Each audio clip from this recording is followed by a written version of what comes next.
Let me ask you a question I've been asking some of my friends. What's the most important part of a human cell? Of a human cell? Yeah, so you've got, the nucleus, you've got the organelles, the mitochondria, Golgi apparatus. What's the most important part of a cell? Well, I've seen Star Wars, so I'm going to say the mitochondria. Okay. Isn't that where the Force comes from? So what I would argue is that it's actually the least ostensibly interesting part. It's the bilipid layer, the shell of the cell, because without some ability to divide the cell's contents from the entropy of the outside world, and without some place to off-gas your entropy, if you will, you don't have any possibility of building all those cool things that actually live inside the cell. You need some means of excluding chaos from your system for the system to function. I think one of the problems that we're having at the moment is that we're very confused about inclusion and exclusion. You should not have only inclusion without exclusion. You should have very clear rules of inclusion and exclusion, because it's necessary to have all processes available. This is the line from Ecclesiastes about to everything there's a time and a purpose under heaven. And right now, the most important thing is to exclude people who can't think properly from conversations of critical importance, because everyone else can't carry that person in their attempt to reason, let's say, morally about a technical issue. You have a very strong belief, which is like, I will not be shut out of this conversation because we need more heart, more caring about people, more this. And very often you don't. Very often you need absolutely clean thinking, and you have to incorporate your moral concerns and the humanity at a different layer, because if you just constantly spend your time feeling your way through things, you can make a real hash of it. You can end up killing many more people, disadvantaging many more people, oppressing people, not understanding the laws of unintended consequence. And I think it's really important to realize that in the internet era and in the social media era, we have everyone talking in every conversation, and everyone's talking about transparency and inclusion. And what that's led to is like a giant world of chaos with no ability to have adult decision making and to come to rational conclusions that are informed. Now, I'm not excited about exclusion at the moment, principally because I know that if the Democrats and Republicans in the United States were to go behind closed doors, what they'd come to an agreement about would be thieving from the rest of us. So I don't trust certain people to go behind closed doors. Do I trust that there are people who should be behind closed doors making policies for us? Yes. And this is this very weird thing about the word elite. We have a really negative view of the word elite because we started using it for people who are anything but elite, who are just sort of thugs with very sharp elbows. And in the war of sharp elbows over sharp minds, we call these people the elite when they are nothing of the kind. I talk to people about the fact that when you have a surgeon and you find out that you have an elite surgical team operating on your child, you're excited. When you find out that your armed forces have elite units in special forces, you feel that your country is strong. We use the word elite for elite thieves, elite people who are taking from the rest of us. And so we've become anti-elitist, which is dangerous. One of the purposes of a society, like why do we watch the Summer and Winter Olympics? Do we want to watch average Joe Schmoes go up and down, a slalom course on a slope, or do you want to watch a non-elite decathlon? I can't imagine something more boring. But we've turned against the concept of an actual expert and technical elite because those people have been thoroughly compromised. Yeah. I mean, we're not wrong in our instincts, but instead of like turning it against the concept of competency or brilliance or genius or, creativity, we've turned against the entire concept of social status stemming from the fact that some people are better at certain things than others. Mm. Yeah, I can tell you I'm not an elite violin player. I've heard myself play the violin. I've heard really good people play I know I'm not an elite violin player. You don't want to buy tickets to listen to me play the violin. Well, by similar tokens, I don't want to listen to a lot of the people who are talking about what do we do about the corona epidemic who know nothing. I know that I'm not an expert on virology. I would like to not hear my own voice. I'd like to hear somebody very competent who isn't compromised. We can't find that person. It's amazing. The CDC, WHO, Surgeon General, everybody is politically compromised. Except for long-form podcasting. It's about the only place you can go. Yeah. Does Peter Thiel listen to long-form podcasts? Well, he's recorded one with me and one with Dave Rubin. I don't know that he does so regularly. Yeah. My guess is that he has people who listen to long-form podcasts for him. And yeah, triage, which are the best. Exactly. You recently appeared on Ted Cruz's show. I can't remember the name of it, but it was a great conversation. You were kind of... Verdict. The Verdict, that's right. And you were demonstrating what a conversation across the aisle could look like. And you quoted Arnold Kling, who has an awesome little book I'd recommend to people called The Three Political Languages. Can you remind me of the quote? Well, I'm not going to be able to get it exactly right, but it's more or less to the effect that if you wanted to take three major strains, progressivism, conservatism, and libertarianism, and you wanted to reduce them down to one concept, what would be the one concept that you could use to best explain those three strains of thinking? To your earlier point about why is it that libertarians have a different view of the communicability of a disease? And what he says is that libertarians are most focused on coercion. They cannot stand to be coerced by somebody else. Progressives cannot stand oppression. They don't mind coercing people for public good, but they can't stand the idea that they are going to be disenfranchised by power. And conservatives in general believe that it's taken a long time to build up our store of knowledge, and they're very worried that people who do not understand the richness of what we have done are going to throw things over. So they're very worried about the loss of tradition and gains in history.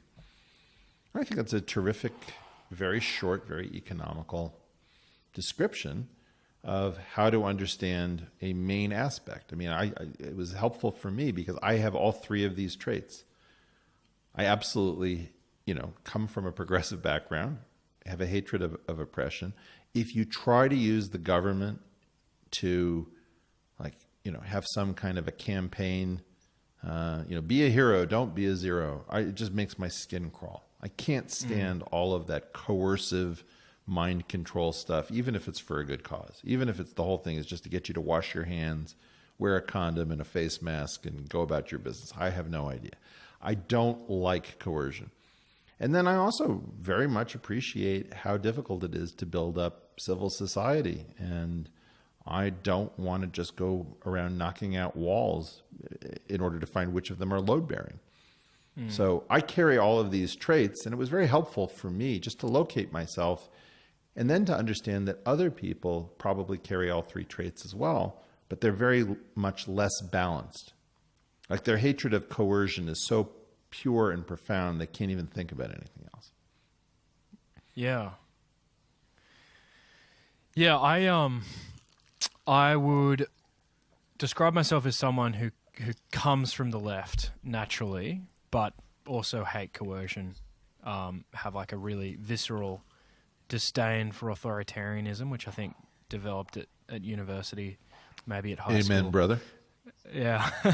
And I think only in the last maybe 2 to 3 years I've come to have a real deep appreciation of the wisdom in the conservative tradition, and to kind of really respect the insights of our conservative brothers and sisters, and get a bit up in arms when people on the left throw the baby out with the bathwater when it comes to conservatism. Like there are heuristics and, kernels of truth that our societies and our ancestors have accumulated across generations, which are really important to hold on to, and that's sort of what conservatism is there to protect, and that stuff's incredibly important. There's an interesting phrase or quote or passage in Steven Pinker's book, How the Mind Works, where he echoes actually Plato in the Republic in writing that parental love is what causes the fundamental paradox of politics, because no society can be simultaneously fair, free, and equal. The reason is, if it's fair, then people who work harder accumulate more. But if it's free, people give their wealth to their children, which means that it can't be equal because some people inherit wealth that they didn't earn. Which is really striking. It's a nice little formulation because it instantly helps you realize that utopia is totally out of reach. But then the question becomes like, how do we optimize along those three different axes of coercion and liberty, oppressor and oppressed, and civilization and barbarism? Do you think like the best? Well, you don't want an equal society. Yeah. Fair and I free agree. you want, and there's something you want to replace equal. You want a society in which there's certain basic standards that are taken care of, and that the society is not oppressive to its least fortunate.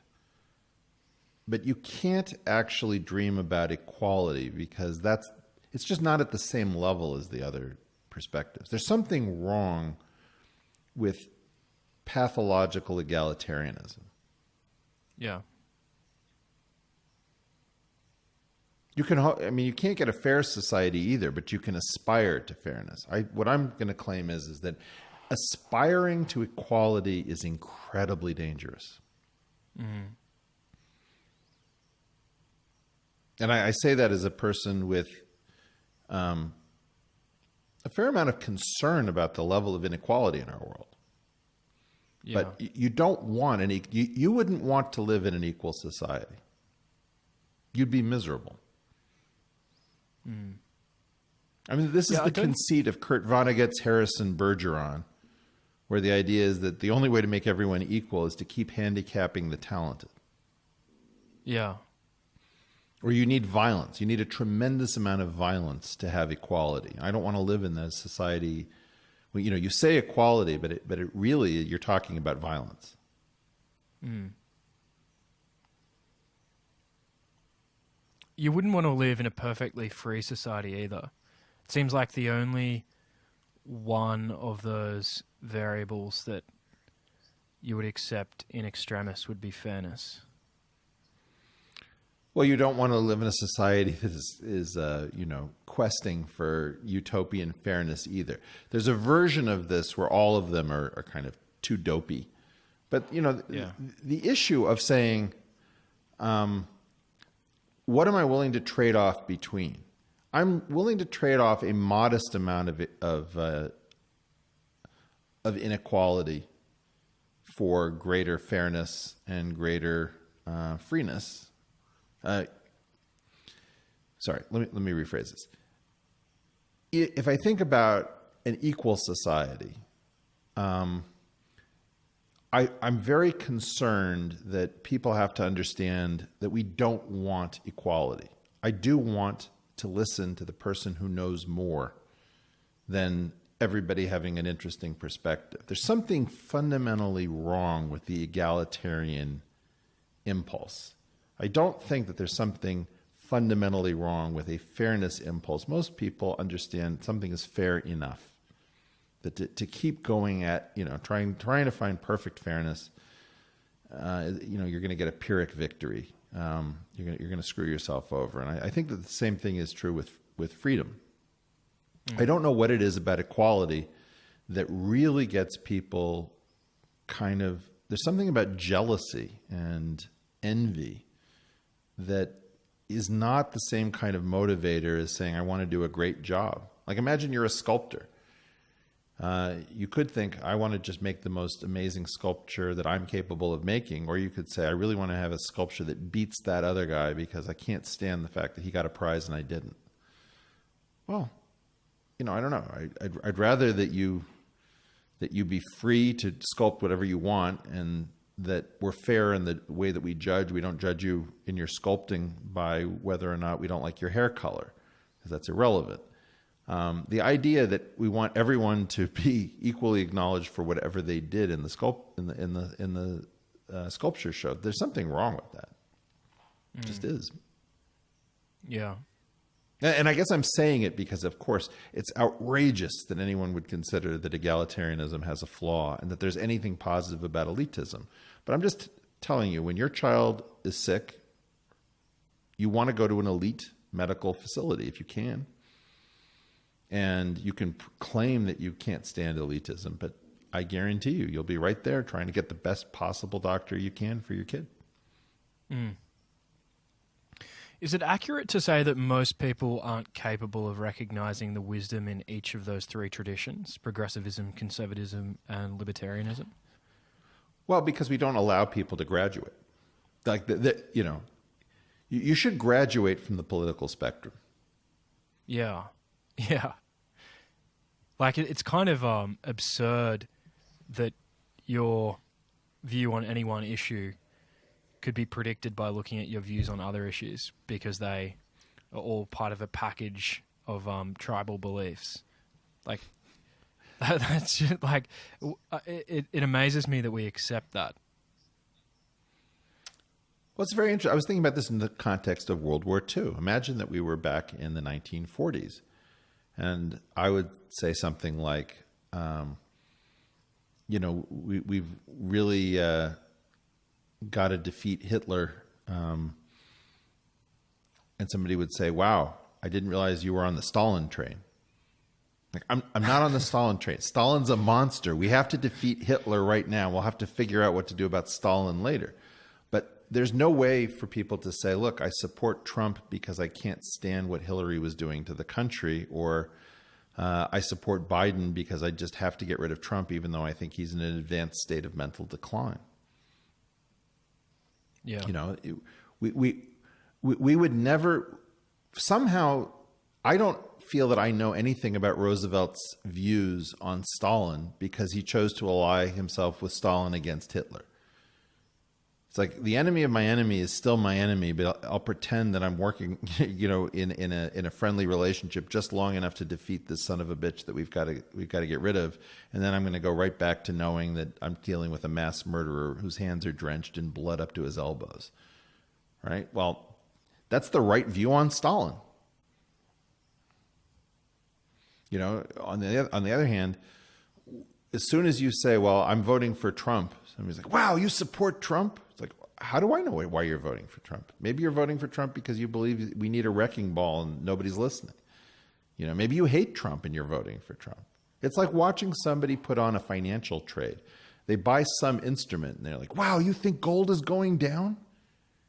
The answer is you may not have any thought that gold is going down, but you may have that financial instrument as part of a complex trade that you have on with 3 or 4 different legs to it. And that's just a piece of it, So for some reason, we teach people that they have to be like all in or all out, and then they never grow up. And if you think about like what relative value investing is relative to long-only investing or mutual fund investing. In mutual fund investing, you might buy a collection of stocks that were all in technology. And then you say, okay, I have a tech mutual fund. Great.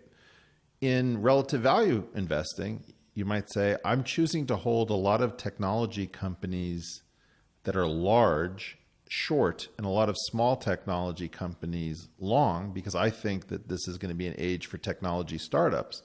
But because everything in your portfolio is technology, both long and short, you're not actually exposed to whether technology is going to do well.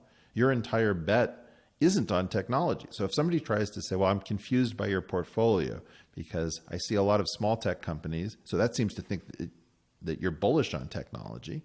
But then I see a lot of short positions in large tech companies, and that seems to indicate that you're against technology. It doesn't make any sense. The answer is, well, because you don't understand the trade. You just don't get it.